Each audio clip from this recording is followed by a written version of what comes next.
নমস্কাৰ চাই আছে ডবকা লাইভ ডবকা টাউনৰ ২ নং ৱাৰ্ডৰ এজন যুৱকৰ কৰুণ কাহিনী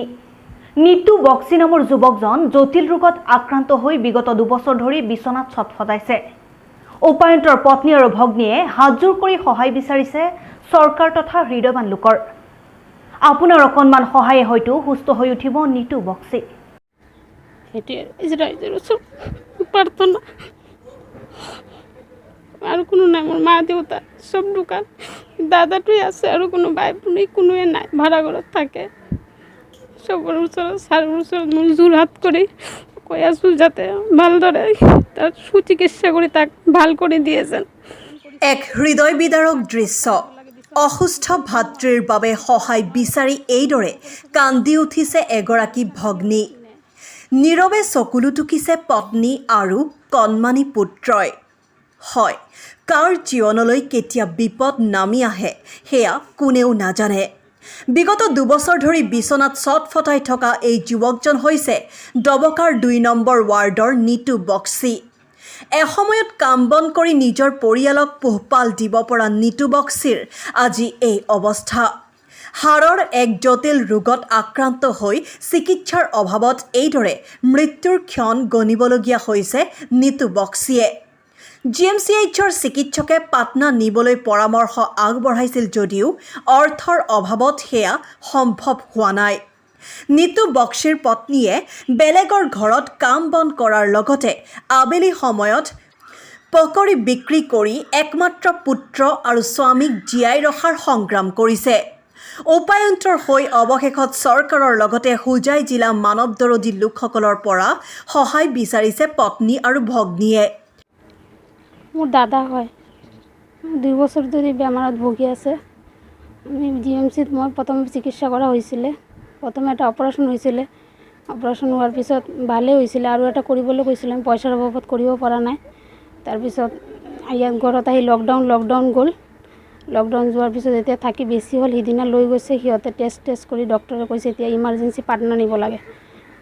6 মাহ ডেট দিছে নহ'লে পাটনা নিনিলে কিবা হ'বও পাৰে এইটো কাৰণে মই হিমন্ত বিশ্ব শৰ্মা ছাৰ মুখ্যমন্ত্ৰীৰ ওচৰত মোৰ প্ৰাৰ্থনা যাতে আমাৰ ঘৰত কোনো নাই দাদাৰ এটা বাচ্চা আছে 5 বছৰৰ চবে যাতে সহায় কৰি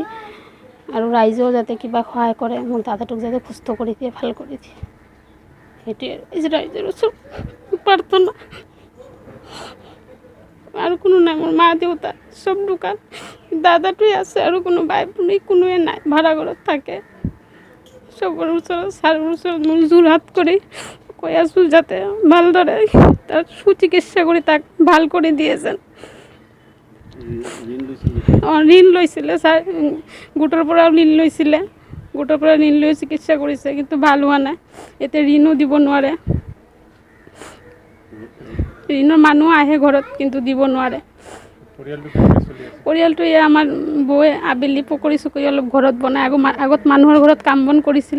এতিয়াতো তাক চব কৰাব লাগে বিচনাতে উঠি বহিবও নোৱাৰে একো কৰিব নোৱাৰে এই পকৰি চকৰি বেচে আবেলি মানুহ চানুহ আহি অলপ নে